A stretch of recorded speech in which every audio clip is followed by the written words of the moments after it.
So vanoggend gaan ons kyk na 'n gedeelte in die woord van Abba Vader, wat baie keer van die kansel van die preekstoel af verkeerd geteach word.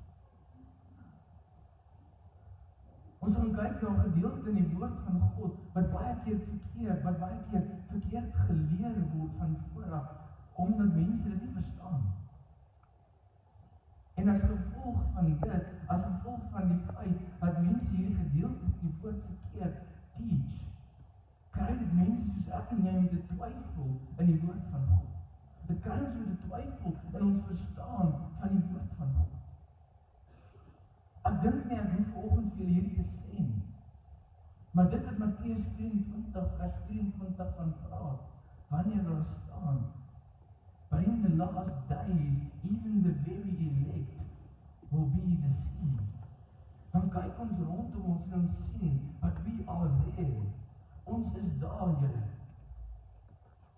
Aan die een kant sien ons hierdie massive awakening in die gees, mense wat besig is om te kom tot die waarheid. Ons sien aan die een kant hierdie massive awakening, hoe mense se oë oopgaan vir die volheid van die waarheid van God se woord. Maar aan die ander kant sien ons hierdie great deception, ons sien hierdie false doctrine, en ons sien hoe die skapies van die wallag in die sloting gelei word. Ek luister nie lank terug nie, en miskien het van julle hier ook geluister. Ek luister hoe iemand van 'n kansel af preek en sê, maar as jy die feeste van God in remembrance inbring, dan gaan jy hel toe. Hoe kom ons by dit uit, julle? How did we get to that? Jy sien die probleem met so 'n stelling, as iemand so 'n klip in die bos ingooi, die probleem met dit is, dit kry die skapies om te spat in alle rigtings nie. Dit maak die skapies verward en hulle begin twyfel. Jy sien die oomblik wat ek en jy begin twyfel in die woord van God, dan verloor ons hoop.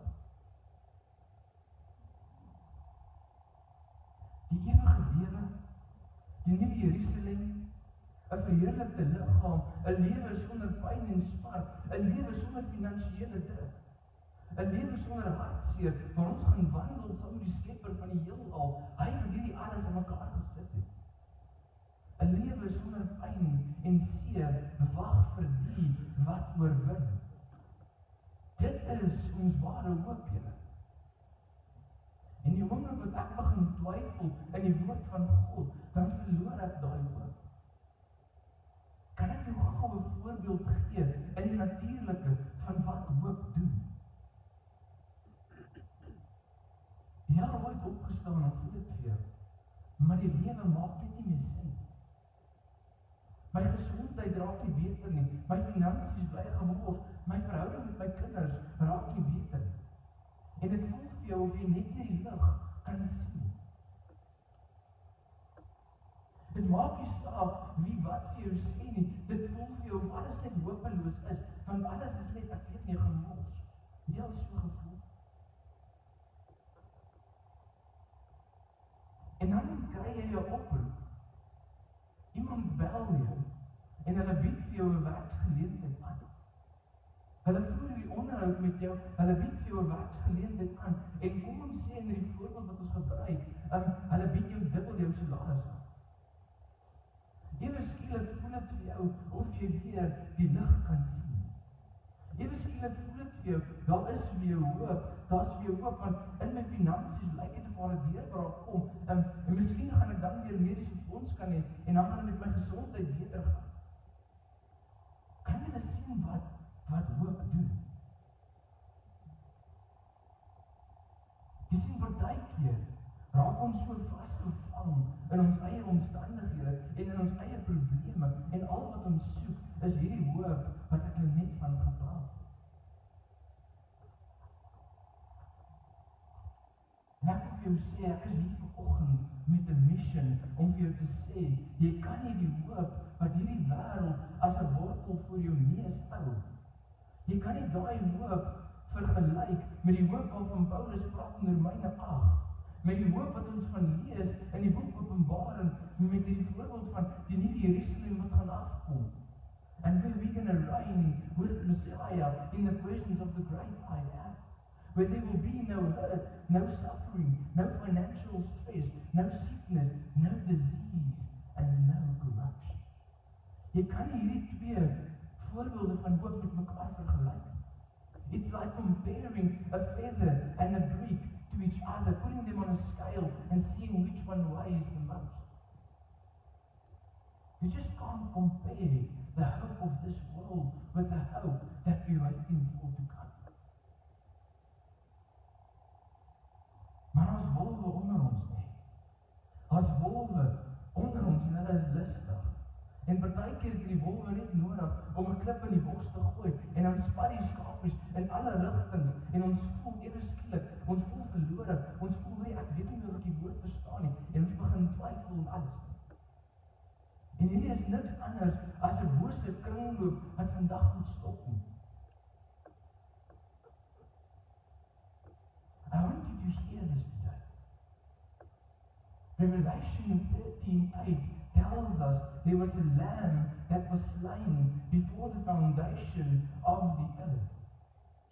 Right through the Old Testament, our Father gives us these pictures of a lamb that will take away the sins of those who put their trust in Him. We see in the Old Testament these pictures of lambs that were slaughtered, but it was a picture of the Messiah that would come. It was a picture of the final lamb, the lamb without spot or blemish that would come. And then there came a point in time when prophecy came into fulfillment and unto us a child was born and they called his name Emmanuel, God with us. There came a point in time that Jesus Christ, or his Hebrew name, Yeshua HaMashiach, became this fulfillment of that picture. John the Baptist in John 1:29 announced it when he said, "But there is the Lamb of God that will take away the sins of this world." And then we see our Messiah laid down his life and he became this fulfillment of this picture of a lamb that would be slain. He became this fulfillment 2,000 years ago on Passover. And I want you to hear this today. To those of you who are confused and to those of you who maybe are asleep, you've got to wake up. You've got to wake up. Because just like God's people waited for hundreds of years for the coming of Messiah, and then there came a point in time that prophecy became a reality. Hope became a reality. That which they waited for, the coming of Messiah, became a reality, and that picture was fulfilled. And in that same breath, I want you to hear me out today. Because after the fulfillment of this Lamb, for 2,000 years, after this fulfillment of Passover, God's people, you and I, we've been waiting for Messiah to return. And as I stand here in front of you, God's children are waiting for the Lamb that laid down his life, the Messiah that promised that he's going to go and prepare a place for us in his Father's kingdom. The Messiah that promised that he's going to come back to fetch his bride. We're waiting for this promise to be fulfilled. And you need to hear this. In Leviticus 23, our Father gives us this picture of his perfect salvation plan. A salvation plan laid out in perfect sequence so that we can be prepared. And just like Passover, unleavened bread, first fruits, and Shavuot was fulfilled to the day, to the hour, because God doesn't change.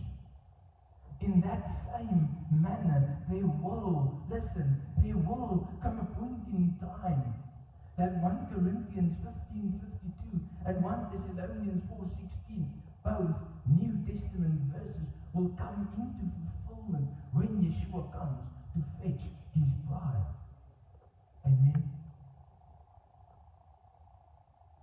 So today, we're going to look at a couple of scriptures that many times gets the children of the great I am to go into a personal Bible battle, if we can call it that way.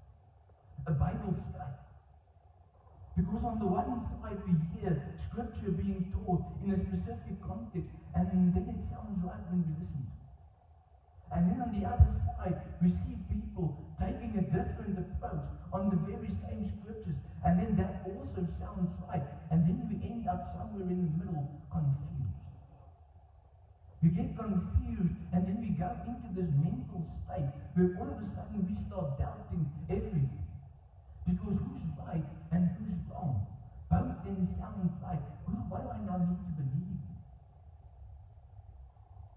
So I want you to bear with me this morning as we dig into the Word of God and as we search out a few scriptures and allow the Word of God to explain the Word of God, because that is our only true source that we can rely on. So Paul writes a letter to the Colossians, and in this letter he warns the assembly, he warns his congregation against false teachers. You can go and read it en vir die van julle wat wil volg. Julle kan julle Bybels oopmaak, Kolossense 2. Ons gaan vers 4 tot 10 lees, maar 'n bietjie later. So maak dalk so lank oop daar as jy wil. So just like Paul warned the assembly against false teachers, today is a message to the bride of Christ against false teachers, because listen, they are dangerously close. They are dangerously close, and they are around us. And they've even got God's children doubting in these very pictures that portrays his salvation plan, teaching the flock that they're going to go to hell if they bring these pictures into remembrance. Luister net gou. A prophecy of a lamb that will take away the sins of this world. Yeshua came and fulfilled this picture. We bring that into remembrance, but because of that, we have living hope. We bring it into remembrance, and then they tell you, you're going to go to hell. I don't think so. I don't think so. Today is a warning to the sheep that there are wolves who disguise themselves as sheep, and we need to be careful because they will get you confused.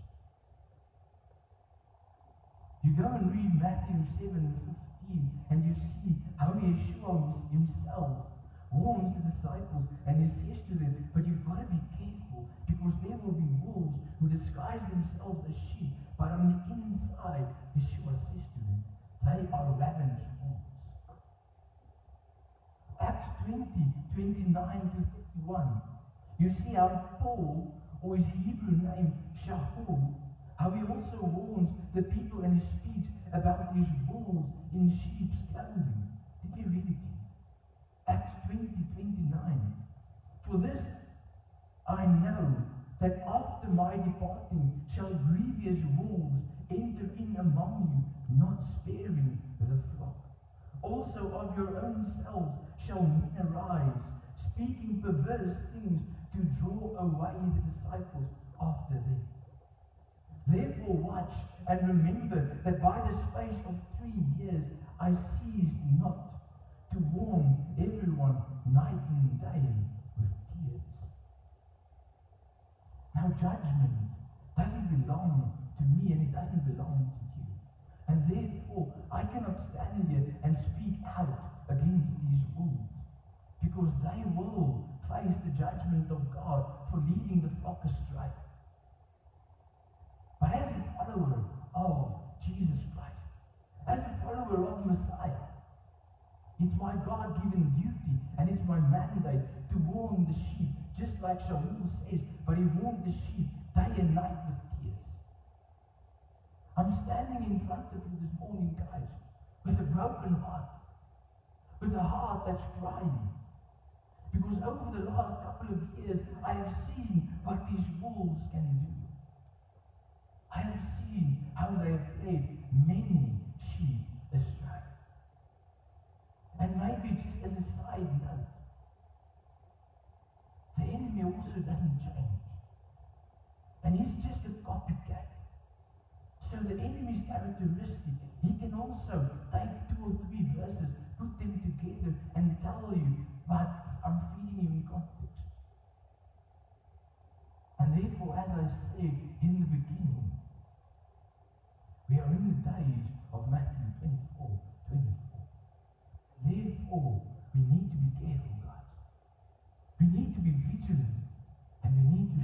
sharpen our swords.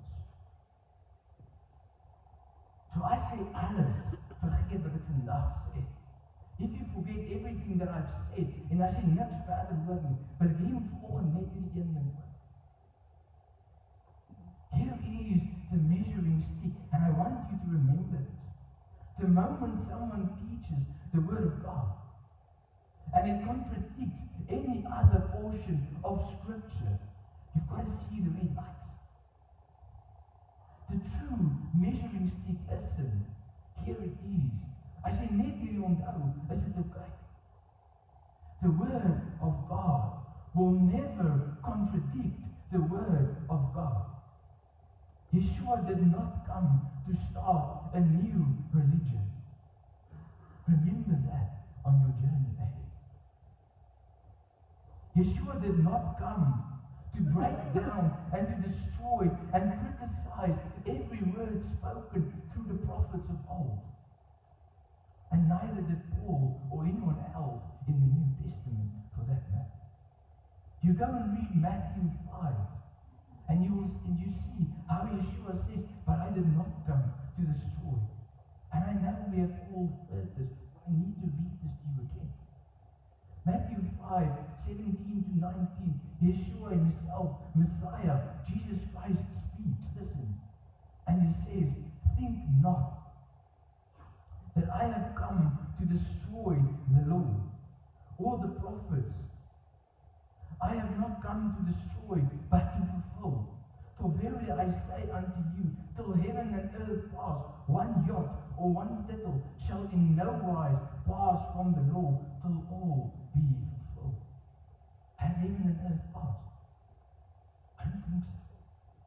Then he says, whosoever therefore shall break one of the least of these commandments and shall teach men so, he shall be called the least in the kingdom of heaven.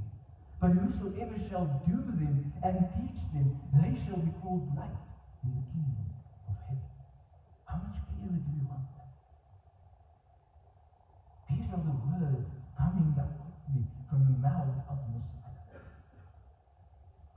So whenever we read a portion of Scripture, and it sounds like this portion is contradicting another portion of Scripture, then we need to realize, guys, the problem is not the Word of God. The problem has to be my understanding of that portion. If you believe that the Word of God this year is God breathed, because according to 2 Timothy 3:16 it is, then we need to realize that God is not a man that he should lie, and he's not a man that he would change his mind. Numbers 23:19. Malachi 3:6 in the Old Testament says, Abba Father doesn't change. New Testament, Hebrews 38 says, Yeshua, this lamb that was slain before the foundation of the earth, is the same yesterday, today, and forever. He doesn't change. In other words, if I read the Bible and it sounds like this portion maybe is contradicting another portion, or sometimes it even sounds like Paul is contradicting himself, then we know that we need to press in deeper. We need to press in deeper. We need to pray, and we need to ask Holy Spirit to show us, and most importantly, then we need to spend more time in the Word. And maybe as another side note, if someone tells you, listen, Holy Spirit revealed to them the interpretation of a portion of Scripture, but it still contradicts the Word of God, then we need to ask the question, was it really understood? Deuteronomy 6:4 says, Hear, O Israel, the Lord our God, the Lord is one. Shema Yisrael, Adonai Eloheinu, Adonai Echad. Echad, one. If we look at this building, guys, as an example, we see this very building has 3 dimensions. You've got width, you've got length, and you've got height. And because of the fact that we've got these 3 dimensions, we've got volume, And we've got space, and we see it inside of that. You take away any one of the three. You take away the height, and this building collapses. And that in that same sentence, I want to tell you, Yeshua will never go against the will of the Father because they are one. Holy Spirit will never go against the will of Yeshua because they are one. Too many times we hear this, God said this, or God said that. We hear people say, Holy Spirit revealed to me something, and we need to be careful with that. If God says something to a person and it's not in line with the Word of God, we're playing a dangerous game. To say God said so, if God didn't say so, is a dangerous thing to do. And many times, listen, this is where we get it wrong. Because many times we will read a portion of Scripture and then we don't understand what that means. And then we phone a friend or we jump onto YouTube and we get 10 different opinions of that portion of Scripture. And we end up being even more confused. Or sometimes we then choose, I don't know, number 7 on the list. Maybe suits my lifestyle better. I'm going to go with that. What are we doing? Does Proverbs 25 not say it's the glory of God to conceal something? And it's the honor of kings, you and I, to go and search out the matter? It's our honor, guys, to spend time in presence, panim el panim, studying the Word of God and seeking out the truth. But to put it bluntly, we've become lazy when it comes to studying the Word of God. And maybe today is a good day to change that. So with that being said, let's jump into the Word of God and let's look at a couple of scriptures. Vir die van julle wat julle Bybels oopgemaak het, by Kolossense 2. Ek gaan vir ons die Engels lees en dan gaan ek die Afrikaans ook lees. Colossians 2, I'm going to read from verse 4.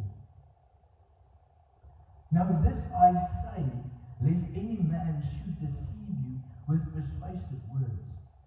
For though I am absent in the flesh, yet I am with you in the Spirit, rejoicing to see your good order and the steadfastness of your faith in Christ.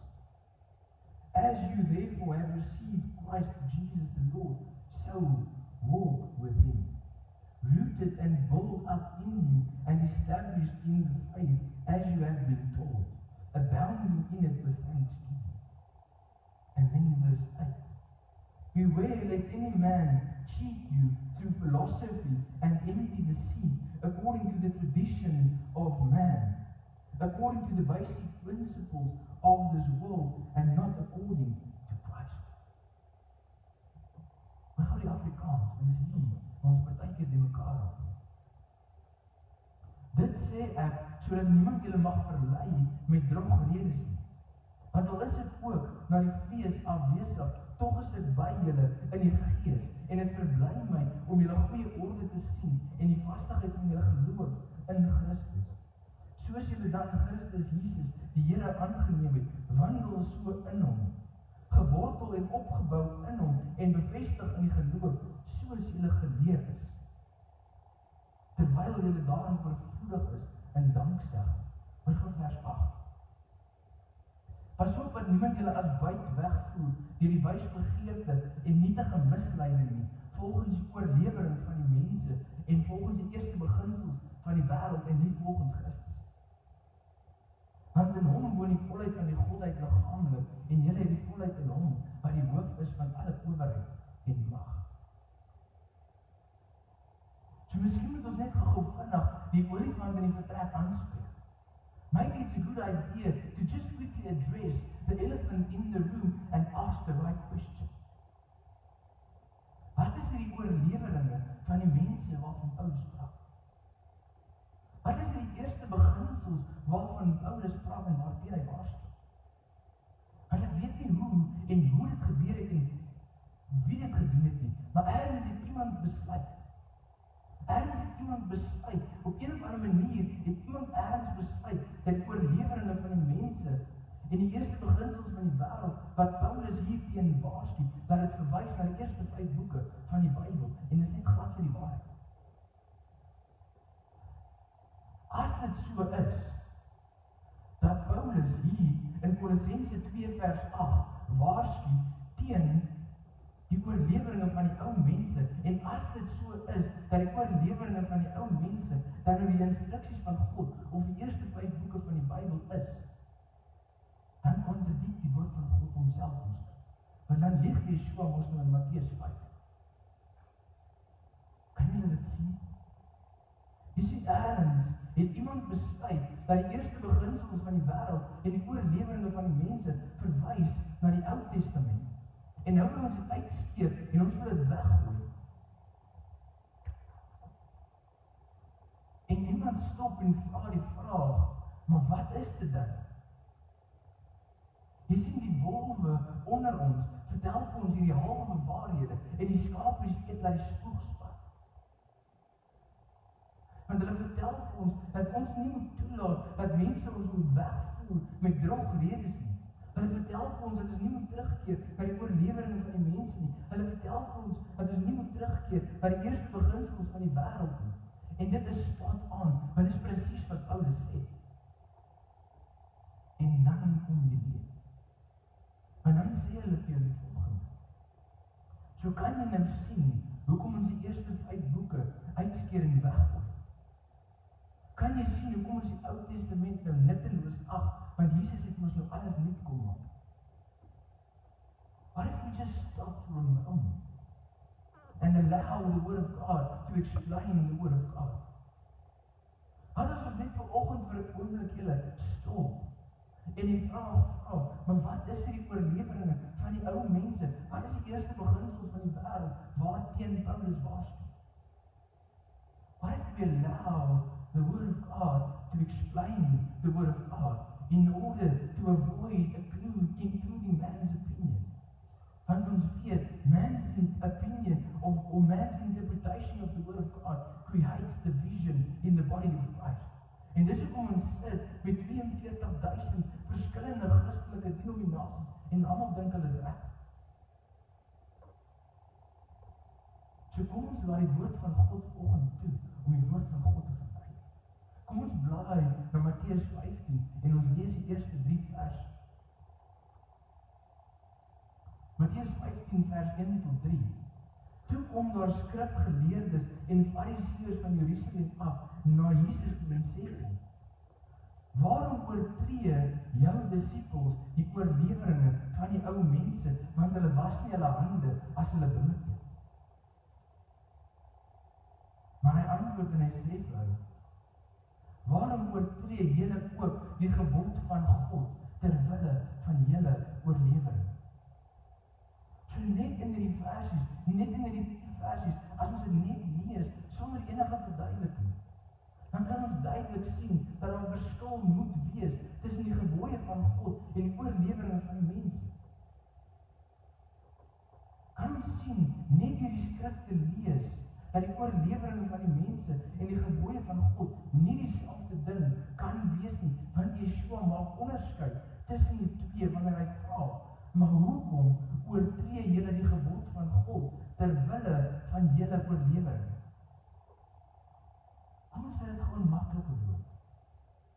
Yeshua vra vir die skrifgeleerdes: Hoekom sal julle God se gebooie wil breek, maar julle eie oorleweringe wil julle nakom? Kan jy sien hoe daar 'n verskil moet wees tussen die oorleweringe van die mense en die gebooie van God? Anders sou Yeshua nie die vraag so gevra het nie. So die skrifgeleerdes en die fariseërs kom na Yeshua toe. Hulle vat hom aan want hulle sê vir hom: Hoekom eet jou disippels hulle brood sonder om hulle hande te was? Hoekom oortree jou disippels die oorleweringe van die ou mense? Het ons gelees in Kolossense 2 vers 8. Oppas dat niemand julle mislei en wegvoer deur die oorleweringe van die ou mense nie. En hier lees ons in Matteus 15 vers 1 tot 3 hoe die skrifgeleerdes en fariseërs vir Yeshua ook aanvat oor dieselfde ding. So ons kan sien in daai tyd was hierdie 'n algemene probleem. As ons die woord van God met die woord van God verduidelik, dan is dit eintlik nie moeilik om te verstaan. Gaan soek vir my die versie in die eerste 5 boeke of in die Ou Testament. Gaan soek vir my die versie julle. It's called a spade. Gaan soek vir my die versie wat sê jy mag nie jou brood eet sonder om jou hande te was. Jy gaan lank soek. Because it's not there. Daar is nie so 'n instruksie in die eerste 5 boeke van die Bybel wat sê jy mag nie jou brood eet sonder om jou hande te was nie. So as die skrifgeleerdes en die fariseërs vir Yeshua aanvat en vir hom sê, hoekom eet jou disippels hulle brood sonder om hulle hande te was? Hoekom oortree hulle die oorleweringe van die ou mense? Dan is dit duidelik dat die oorleweringe van die mense nie na die eerste 5 boeke van die Bybel kan verwys nie. Want gaan kyk jy in die eerste 5 boeke van die Bybel, dan is daar nie so 'n versie wat sê jy moet jou hande was voordat jy jou brood eet. Mag dit ook vir jou 'n bietjie duideliker raak. So wat is hierdie oorleweringe van die ou mense en waarom het die skrifgeleerdes en die fariseërs aan hierdie reël? Waarom hulle aan hierdie reël wat sê jy moet jou hande was voordat jy jou brood eet? Where did they get this from?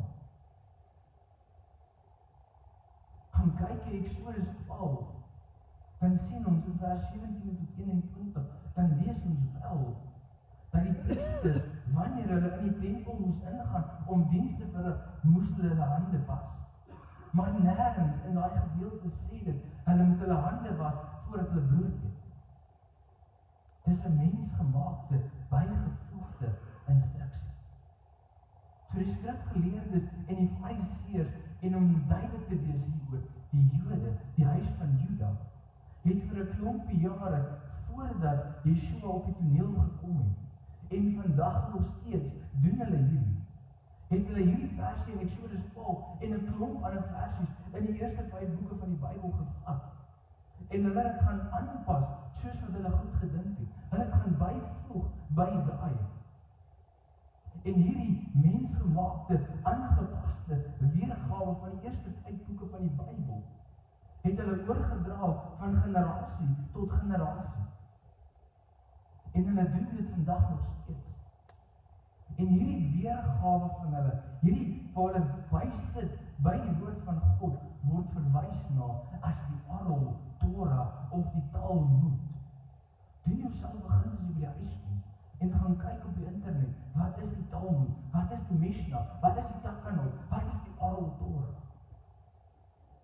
So met ander woorde, die skrifgeleerdes, die fariseërs, die huis van Juda, het hierdie ekstra reëls gaan insit en gaan byvoeg, soos byvoorbeeld, jy moet jou hande was voordat jy jou brood eet. Nog 'n paar voorbeelde, hoor gou hierso. Soos byvoorbeeld, jy mag nie 'n cheeseburger eet nie. Soos byvoorbeeld, op die Shabbat mag jy nie meer as 'n sekere hoeveelheid tree gee nie, want dan sien hulle dit as jy werk op die Shabbat. Soos byvoorbeeld, as jy in 'n lift staan op die Shabbat, mag jy nie die lift se knoppie druk nie, want dan sien hulle dit as jy werk op die Shabbat. Jy kan nie daai reëls in die woord van God kry in die eerste 5 boeke nie, want dit is nie daar nie. It's man-made. It's Jewish tradition. There's oral law. It's man's opinion. En dit is waarna verwys word wanneer daar gepraat word van die oorleweringe van die ou mens. Nie die woord van God. Spring ons na die einde van Kolossense 2 toe. Hoor gou hierso. Kolossense 2 vers 2. In die einde van hierdie hoofstuk, hoor gou wat sê Paulus. For you are included in the death of Christ, and you have died with him to the religious systems and powers of this world. Hoor jy dat? The religious systems het dood gegaan vir daai. Hoor vers 21. For example, their strict requirements. You cannot associate with that person. Don't eat that. Don't touch that. Vers 22, dan sê Paulus dit, en ek kan nie verstaan hoe ons dit nog steeds nie kan verstaan. Hoor wat sê hy? Sê, these are doctrines of man. These are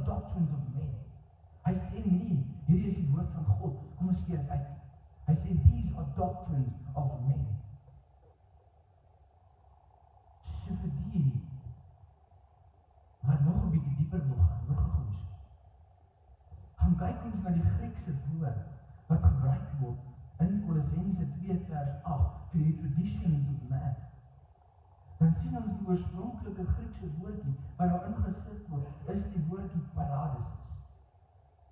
You look at the meaning of paradisis and you see it means, luister, it means a tradition handed over from one generation to another by words of mouth, oral law, and sometimes in writing, Talmud. Luister gou hierso, the definition of this Greek word, die definisie van die Griekse woord, hierdie paradisis, hoor gou hierso, ek gaan net vir jou quote.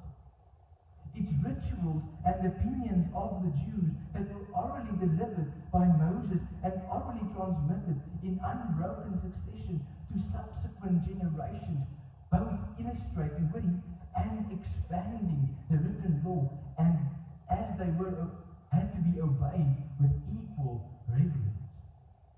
So these traditions of man is an expansion of the written law.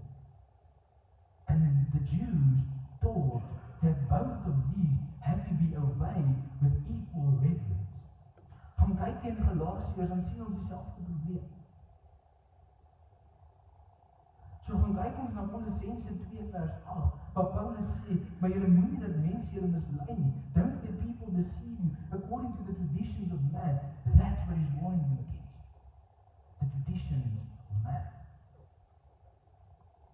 Paulus sê nie, as jy die feeste van God vier, en omdat hy die Ou Testament uitkom, nou wil hulle teruggaan na die oorleweringe van die ou mense toe, nou wil hulle teruggaan na die eerste beginsels van die wêreld toe. Dis net soos glad toe, wat Paulus sê. Paulus waarsku hulle teen die mensgemaakte, bygevoegde wette en rituele. Hy waarsku hulle nie teen God se instruksies nie. En dis belangrik om hierdie te verstaan. Die Jode, die huis van Juda, daar's 'n baie spesifieke rede hoekom hulle hierdie gedoen het. Maar dit is 'n teaching vir 'n ander dag. Daar's 'n rede hoekom hulle gaan bysit het by Abba Vader se woord. So miskien moet ons net gou hierdie vraag vra. Sodat ons nie almal, ek weet nie, uitstap en moet in ons hande was. Is dit 'n goeie ding om jou hande te was voor jy eet? Verseker. As ek dink aan daai twee laaitjies vir my, hoe hulle partykeer buite speel en goggas vang en wurms vang en wurms so squash en paras vang en dan kom hulle in die huis en dan trap hulle sulke modderkolle oralste en die bekkies is vol modder. Miskien is dit 'n goeie idee as hulle hande was voor. Maybe it's a good idea to wash your hands before you eat. Maar kan ek nou, omdat dit 'n goeie idee is, kan ek dit nou gaan bysit by die woord van God en vir mense leer en sê, maar God het gesê, jy moet jou hande was voordat jy brood. Nee, ek kan dit nie doen. Hoekom kan ek dit doen? Want as ek dit doen, dan gaan ek teen die woord van God, wat sê, Deuteronomium 4 vers 2, Openbaring 22, wat sê, julle mag by die woord van God, wat ek julle beveel het, niks byvoeg nie, en julle mag daar niks weglaat nie, sodat julle die gebooie van die Here julle God mag onderhou, wat ek julle beveel. So as ek nou gaan vir mense leer, God het gesê, jy moet jou hande was, voordat jy jou brood eet, is ek besig om by te voeg, want God het nêrens so gesê. Kan jy sien hoekom Yeshua in Matteus 15 die skrifgeleerdes antwoord en vir hulle vra, maar hoekom oortree julle die gebod van God ter wille van julle oorleweringe en ewe skielik maak hierdie perfeksie? Gaan lees jy Matteus 15 verder, dan sien jy hoe Yeshua vir dieselfde crowd sê, maar dit wat by jou mond ingaan, maak jou nie onrein nie. Dit wat by jou mond uitkom, is wat jou onrein maak. Met ander woorde, hy sê vir hulle, julle dien die Vader met julle monde, want julle vertel vir almal, julle is so heilig. Maar eintlik is julle harte ver verwyderd van die Vader af, want dit wat by julle monde uitkom, is mensgemaakte tradisies, dis oorleweringe van mense. Yeshua leer hulle en hy sê vir hulle, luister nou, hy sê vir hulle, om jou brood met ongewaste hande te eet, maak jou nie onrein. Om die gebooie van mense te leer, as God het so gesê, as God nie so gesê het nie, hy maak jou onrein. Kan jy sien dat Matteus 15 niks met rein of onrein diere te doen het? Inteendeel, as ons Matteus 15 in konteks gaan lees, dan sien ons eintlik verdedig Yeshua sy disippels met die woord van God. Hoekom sal die Seun van God aarde toe kom, om alles te kom destrooi wat sy Vader gebou het? Dit maak ons nie sin nie. God's word doesn't bind people. God se instruksies, God se woord bind ons. As die woord van God vir my sê, ek mag nie steel nie, en ek gaan steel 'n heiligspakkie, en ek eindig in die tronk, wat bind my? Die woord van God of my sonde? Kan ons sien, God se woord bind ons nie, sonde bind ons.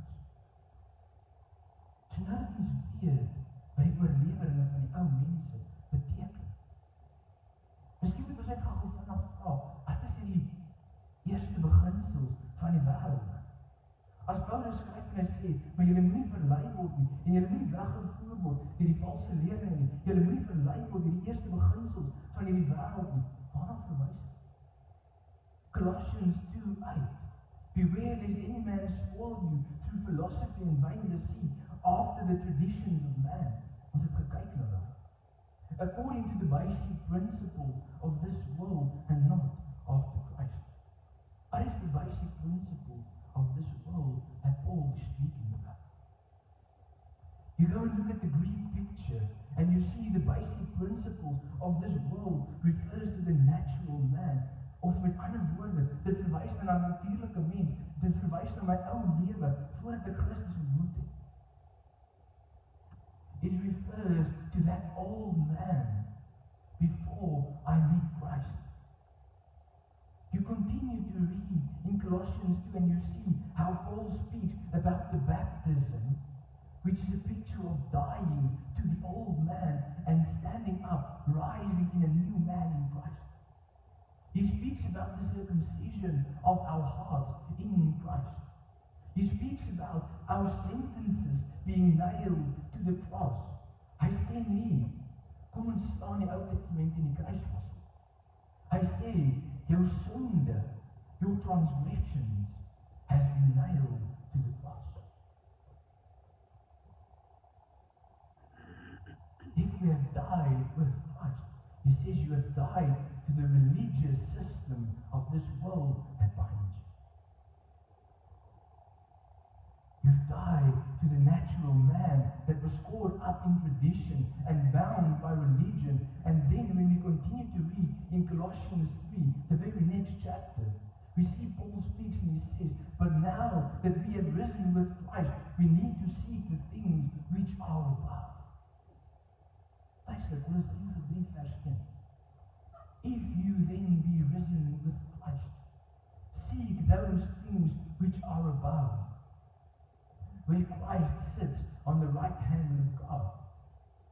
Set your affections on the things above, not on the things of the earth.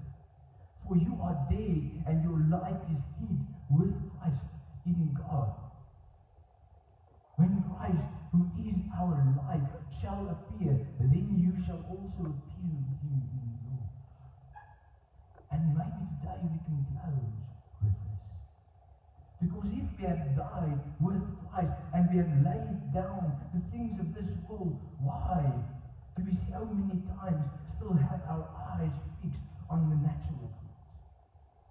Hoekom het ons nog steeds so baie keer, as ek 'n nuwe mens in Christus is, my oë gefokus op al die probleme van hierdie wêreld? Paul writes and he says, you've got to set your affections on the things above and not on the things of the earth. He says, if you have risen with Christ, you have died to the old man, that picture of baptism, where we die to ourselves and we rise as a new man in Christ. And then he says, but now you need to set your affections on the things which are above and not on words, now we walk by faith and not by sight. I don't think we always understand that. And maybe that is why many times we still feel like we're not walking in victory. Because too many times we still have our eyes focused on the things of this world, on all the distractions, of all these sinner stories. And we don't have our eyes fixed on the things of God. And I really pray, guys, that today will be a turning point in your life as we shift the focus back to the things above. Want ek wil gou vir jou sê, kyk ons net rondom ons, dan sien ons die uurglas hardloop vinnig weg. The hourglass is quickly running empty. So when Paul says, but you need to set your affections on the things above, the Bible uses a very specific word in Greek for affections. It's the Greek word phroneia. Now this Greek word used for affections, this word phroneia, listen to what it means. Because we need to understand this so that we can apply this to our lives, to be able to walk in that godly authority, to be able to walk in victory. Phroneia means, listen, to exercise your mind. To be of the same mind and to direct your mind and to strive for something. So Paul says, but you need to exercise your mind on the things above. You need to direct your mind on the things above, and you need to strive for those things. But listen to this, because phroneia also means, it also refers to the way you look inwardly at yourself. In other words, I can look at myself through the eyes of the earthly things. I can na myself kyk deur die oë van hierdie wêreld. And then I can believe that I'm a failure and I will never be good enough. And I can try and do as many deeds as I like to try and impress those around me. Ek kan al die dade doen om dan te dink ek gaan vir God beïndruk. I can be of the same mind or like-minded with what the world declares over me. Or I can set my affections phroneia on the things which are above. I can exercise my mind to be like-minded with Christ, and I can believe that He has a plan and a purpose with my life, and I can strive for those things. You see, phroneia also has a root. Listen to the root word of phroneia. The root word, or one of the root words, is the word phraso, and it means to put to silence. Sit ons al hierdie by mekaar, dan sien ons die Paulus skryf en hy sê, maar jy moet die ou mens doodmaak. You need to put to silence the old man, because you are now a new creation in Christ. You've got to put to silence the old man. You've got to break with the traditions of man. You've got to exercise your mind on the things which are above, and don't let any man distract you and get you to turn back and to be like-minded with the fleshly things again.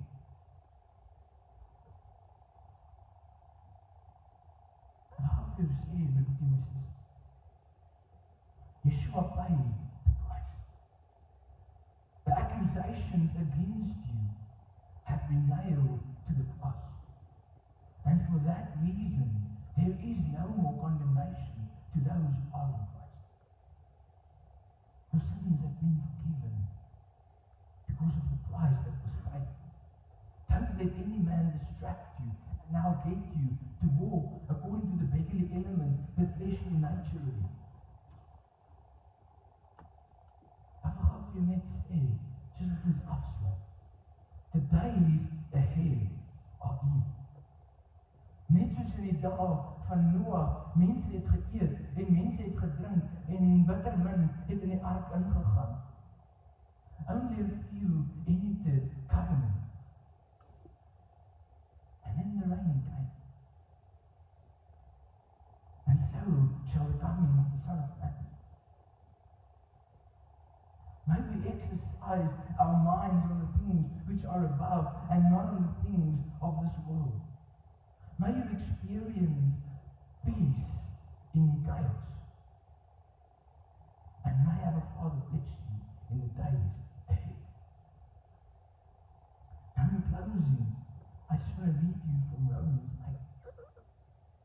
daai prentjie van wat hoop doen. Daai natuurlike prentjie wat ons nog gekyk het. Hoor gou hierso. Hoor gou wat skryf ons. Romeine 8, Romans 8. For we know that the whole creation groans and labors with birth pains until now. Not only that, but we also who have the first fruits of the Spirit, even we ourselves groan within ourselves, eagerly waiting for the adoption, for the redemption of our body. For we were saved in this hope, but hope that is seen is not hope. For why does anyone still hope for that which he sees? But if we hope for that which we do not see, we eagerly wait for that with perseverance.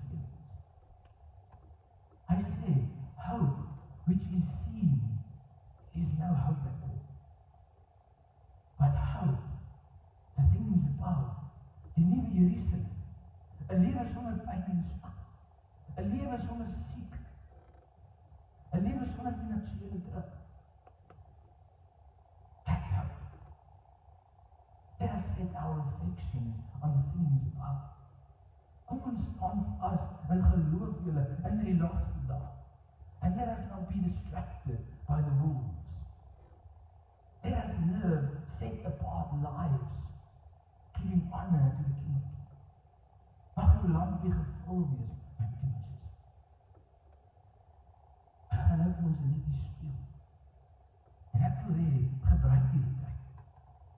Praat met Abba. See his face and hear his voice.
Kom ons sit.